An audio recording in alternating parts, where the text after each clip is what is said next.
ஆனா காவல்துறை தேடி கண்டுபிடிச்சிருக்குல்ல இப்ப அந்த காவல்துறை பொண்ணுக்கு. தேடியெல்லாம் போய் கண்டுபிடிக்கல சார். 11:30 மணிக்கு அந்த ஸ்பாட்டுக்கு போயிருக்காங்கன்னா, 4 மணி வரைக்கும் அங்க சுத்தணும் அப்படின்னு தான் சொல்லியிருக்காங்க ஒழிய, நாங்க போய் இங்கேருந்து இந்த வீட்லருந்து, இல்ல இந்த புதருக்குள்ளேருந்து இங்கேருந்து நாங்க மீட்டுட்டு வந்தோம்லாம் அவங்க ஸ்டேட்மெண்ட் குடுக்கவே இல்ல. ம், ம், ம், ம்.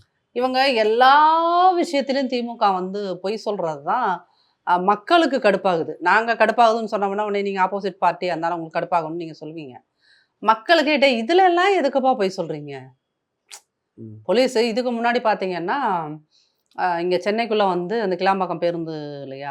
ஏதோ ஒரு இதில பஸ் ஏறிட்டு நைட்டு வந்த பொண்ண, இந்த திமுக கொடி கட்டின கார் வந்து அந்த ஆட்டோவ தொரத்திட்டே போச்சு. துரத்திட்டு போச்சு. அப்படிங்கிற கேஸ் வந்தப்ப, திமுக கார் கொடி கட்டிருந்துச்சு அப்படின்னோன, போலீஸ் ஆஃபீசரே வந்து என்ன சொல்றாரு?